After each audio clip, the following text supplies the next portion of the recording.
Good morning and welcome to Daily Red Devil for all of your latest Manchester United transfer news and talk. I hope everyone is doing well on this Saturday morning. Lots and lots of topics to discuss today, but before we jump into that, please do me one small favour. Smash a like on today's video. Let's try and see 500 likes on this episode. And if this is your first time watching, please also subscribe to the channel. Right, honestly, the news is coming thick and fast at the moment. Sometimes in the international break, I find it a little bit boring. There's obviously no football, there's lots of gossip, and it kind of frustrates me sometimes, but there is quite a lot of interesting topics to talk about today. So the first one we're going to talk about is Thomas Tuchel.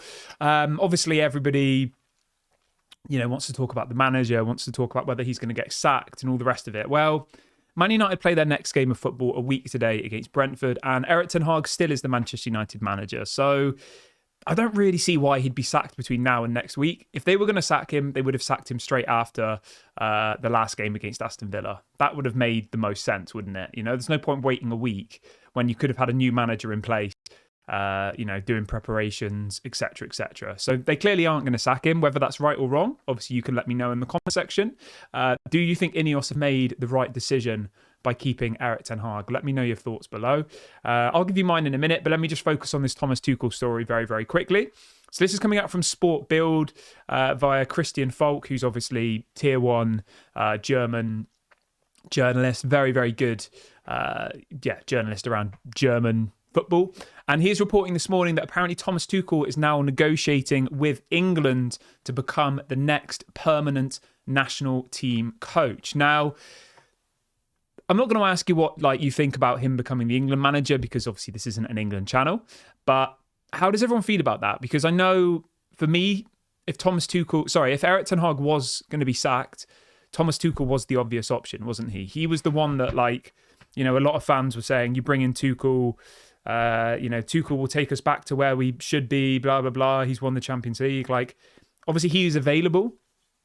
There would have been no transfer fee for him because he doesn't currently have a club. Whereas a lot of the other managers, the Nagelsmanns, the Ruben Amorim's, etc., a lot of those other top managers are all in jobs at the moment. So if Man United did say, go to Sporting Lisbon and say, we want your manager, they would have had to pay them, I think it was somewhere around £15 million, I read a couple of days ago. Whereas obviously with Thomas Tuchel, there is no transfer fee to pay, which I think made him a somewhat interesting proposal, but I'm still not really convinced that Thomas Tuchel is the right person for a proper project as a Manchester United manager. We've had managers like Tuchel before. We've had Jose Mourinho, those types of serial winners who don't usually stay at clubs for very long, and it didn't work before. So I don't really understand why some people think that Thomas Tuchel would work as Manchester United manager. He might come in, he might win an FA Cup, he might win a League Cup, he might get us top 4 one season, and then it will probably all just unravel. And, in all fairness, that's exactly what Erik ten Hag's done. He's got us top 4 in his first season. He won us a trophy in his first season. He won us an FA Cup in his second season. Do you know what I mean? Erik ten Hag's kind of, what's the word? He's close to being successful, if that makes sense. In my eyes, I think winning 2 trophies back to back is successful, but I do appreciate that, finishing 8th last season and being sat 14th in the Premier League at this point of the season doesn't look like a success, but it is a 38-game season. We still might go on and win the Europa League. We might win the FA Cup. It all depends on what you see as a success. Some people only care about the Premier League, and will be happy if we finish top 4 every season. But my problem with that is you quite quickly then just become like a Tottenham, don't you? Where your goal every season is not to win trophies. You're never going to win the Premier League. Your goal is just to finish in the top 4. And I'm not really that fussed about that. Obviously, I'd like to finish in the top 4, but the main thing for me is having big finals, Man City, Man United at Wembley to win the FA Cup, special days like that, and then coming home with the trophy. That's what Manchester United is about. It's about winning trophies. It's not just about finishing 4th.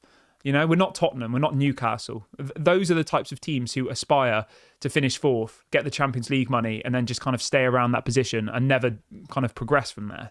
So, Thomas Tuchel's not a bad manager. I do like Thomas Tuchel. I just don't really think, for what we're looking for, He's not really a long-term manager for me, and it looks like he's going to take the England job.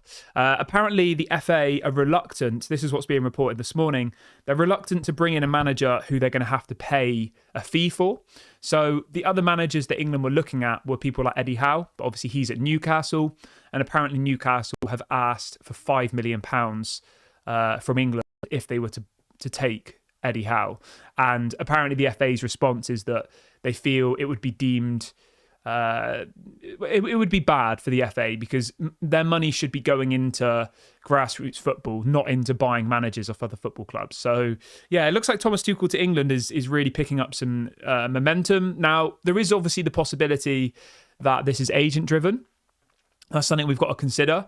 We have to consider where Christian Falk got this story from. Now, Christian Falk is very, very reliable, but obviously these journalists never actually give their source. They don't say... Thomas Tuchel has told me that he's in negotiations with England. Okay, they'll just say that they've got this information from somewhere, but we don't know exactly what the agenda is behind giving Christian Falk this information to put out there into the world. Now, could this be Thomas Tuchel's agent who's said, we want to get him the Man United job? Let's put out this story that, England are interested in him to speed things up. That's a possibility. Maybe. Obviously, I don't know the answer to that, but I'm just saying that is a lot of the time. How many players were we linked to in the summer? Hundreds. And we signed 4. And a lot of the time, it's agents who will give this information to journalists. The journalists put the information out there saying that Man United want to sign, I don't know, Frankie de Jong again or whoever, yeah? And a lot of the time, it's because they have an agenda, whether it's they want their player to get a new contract at the club they're at, whether it's because they want to secure a move to another team who are maybe taking a bit too long. Like, there are so many different options here. So, I don't know. We'll wait and see. I think, if Thomas Tuchel does take the England job now, then obviously, that's that, innit? We're not going to get him. But, yeah, we'll wait and see what happens in relation to Thomas Tuchel.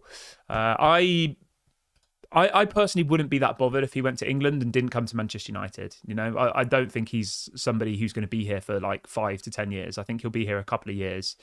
There'll be some fallout and then he'll leave. That's my take. But you can let me know your thoughts in the comment section. How do you feel about Thomas Tuchel supposedly taking the England job? Jackie says, Ruud van Nistelrooy can solve our scoring issue. I mean, Ruud van Nistelrooy is the coach at the moment. He's the assistant manager, and he's not solved our scoring issue. Ruud van Nistelrooy so far has done a worse job in relation to empowering our strikers than Benny McCarthy did, and that's a fact. Benny McCarthy managed to get 30 goals in a season out of Marcus Rashford. Ruud van Nistelrooy has joined Manchester United as the assistant manager, and we literally can't score a tap-in. We've got, I think, the second worst amount of goals in the Premier League. And that's not Erik ten Hag's fault. It's not Erik ten Hag's fault that the players can't put the ball in the back of the net. If anything, if you want to blame somebody, you should blame Ruud van Nistelrooy. Ruud van Nistelrooy is a proven striker. He's come into the job. He's on the training pitch every single day coaching these strikers, and they can't seem to score.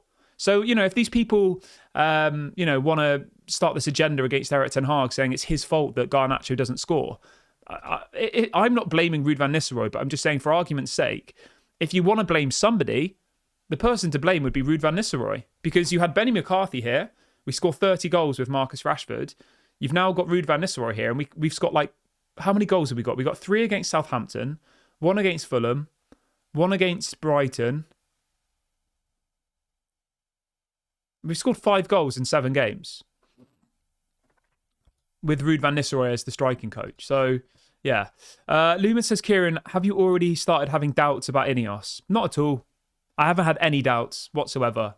I'll be honest with you, right? Anybody who's having doubts about Ineos already, I just think it's way too early. Remember this. Omar Barada and Dan Ashworth started their roles in July. We're in October. So what's that? August? It's been like maybe 10 to 12 weeks since Ineos' team has actually been there and working. 10 to 12 weeks. That's literally nothing. I'm sorry. It's such a small amount of time. I saw somebody on Twitter earlier comparing Ineos with Red Bull Group, saying that in 8 years, the Red Bull Group has done this. And I was like, Ineos have literally been here with their full team for like 8 weeks, 10 weeks, and you're comparing them to somebody's achievements in 8 years. I think you've got to give them a few seasons, at least a few transfer windows. I think next summer is the big one. Because next summer, remember, Maguire, Lindelof, Johnny Evans, Eriksen. There's a couple of others. 5 or 6 players, contracts expire next summer. So there's going to be a massive squad rebuild. 3 centre-backs will leave the club next summer, 100%. Lindelof, Maguire, and Johnny Evans. Those 3 players, their contracts are up. They'll go, right? So there's going to be a massive rebuild to be had next summer. And then when you also think as well that Eriksen will be going because his contract expires, and probably Casemiro will go as well. So you're going to have a massive overhaul of that midfield, a massive overhaul of the centre-back options, and probably a big overhaul of the left-back options as well. So there's a lot of work still to do. I'm going to give them, I reckon, 3 or 4 transfer windows. We've had 1. I'm not expecting much to happen in January, to be fair, but you never know. So yeah, we've got to be very, very patient. Ant says, let's just remember everyone used to criticise Kieran McKenna and Carrick, and they've gone on to do well. What we see isn't always what it actually is. Yeah, that's fair. Bob says, Ruud van Nistelrooy is already coaching our strikers. Making him the manager won't make any difference. I 100% agree with you. These people who think that Ruud van Nistelrooy is a better manager than Erik ten Hag just because he used to play for Manchester United. I mean, it's the most unformulated opinion I think I've seen around. Erik ten Hag's been a manager for like 20, 30 years, right? Ruud van Nistelrooy has managed 50 games in his whole career. And the only reason that people want him to become the manager is because of this sensationalism towards him because he's an ex-player. If he used to play for Arsenal, would any of you want Ruud van Nistelrooy to become the Man United manager? Not a single one of you. He already is the assistant manager. He's been here for the whole of this season whilst we've been doing terribly. So if he's that good of a manager, right? He's the assistant, remember. It's not like he's a coach. He's the assistant manager of Manchester United. Look at some of the best teams around, A lot of the time, the assistant managers make a massive impact. Ruud van Nistelrooy hasn't made an impact. I'm sorry. He hasn't. His impact has taken us from 8th to 14th. And people are saying, I want him to become the next manager. Like, it doesn't make any sense to me whatsoever. But instead, people are like, sack Erik ten Hag, sack him. He's to blame. Like, I just don't get it. I understand why you might want Erik ten Hag to be sacked, just to be clear. I get that bit, but I don't get why people are like blindly going into this Ruud van Nistelrooy as the saviour. He's amazing. Like, based on what? What have you seen from Ruud van Nistelrooy that makes you think that he can do any better than Erik ten Hag? Nothing from me whatsoever. But yeah, I haven't had any doubts about Ineos yet, to be honest. It's too early. Right, let's move on to something a bit more positive. So the story coming out this morning is that Kobbie Mainoo is apparently close to signing a new contract with Manchester United. It says he will receive a pay increase. Great, amazing, 19 years of age, definitely needs to be given a new deal. And then Fabrizio this morning is reporting that apparently he says there's a good chance that Amad Diallo will sign a new contract with Manchester United. He says that Manchester United see the extension as a priority. So, yeah, it looks like these are the 2 big deals that they're kind of working on at the moment. An extension for Amad and a new deal for Kobbie Mainoo, which I would agree with. I think those 2 players are our future somewhat. They're both the right profile. I think they've got the right attitude. I think they suit the modern game. Yeah, I would say that Amad's probably my favourite winger. And Mainoo's my favourite midfielder. So I would be very, very happy if both of these players, secure long-term contracts at Manchester United. So, yeah, no complaints about that whatsoever. But we'll wait and see whether it actually happens. Until they actually sign the paperwork, God knows what could happen. I think Mainoo's still got, maybe 2 or 3 years left on his deal. And I think Amad's contract expires next summer, but there is the option to extend it. So, yeah, we've got time. It's not a massive rush. But it would be disappointing, obviously, if Mainoo or Amad said they didn't want to sign a new deal. But they're going to sign a new deal. It'll be fine. Okay, let's move on from that, though. And let's jump on over to... Where are we?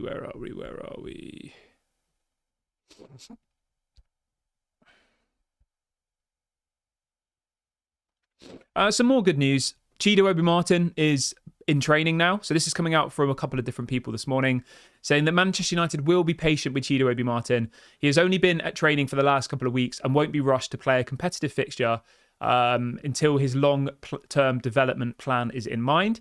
It says United will allow Chidobe Martin to get his fitness up to full strength and settle into his new environment before unleashing him into first-team action.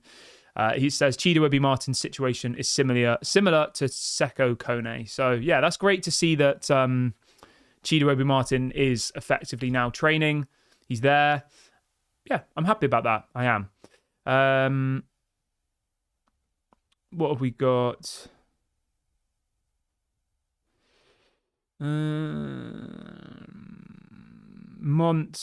Donald says, Man United fans are feeding into their own nostalgia about Van Nistelrooy. We need to get off our high horses and start working and create the next great Manchester United squad and not think about the past. Yeah, I somewhat agree, you know. I think it is very much like a throwback. Oh, Ruud Van Nistelrooy, the manager. Great, yeah. He used to be a good player, blah, blah, blah. It's a no from me. It's a no. But yeah, we'll see how it all kind of pans out. But I'm going to leave the video here. It's just a quick one to bring you guys the news this morning. I will be back tomorrow morning. Videos are a little bit less at the moment because there isn't that much to talk about. So, I'm not going to go live 3 times a day to just talk about the same thing over and over again. So yeah, I'll be back tomorrow morning. Have a lovely day, everybody. Please don't forget to drop a like before you leave. Subscribe to the channel if you're new. And also make sure to get in your comment section as well and let me know your thoughts on Thomas Tuchel. How do you feel about him supposedly taking the job as the England manager? Do you think we're missing out? Should we have gone for him? Let me know your thoughts below. I'll speak to you all later. Have a great day. Bye for now.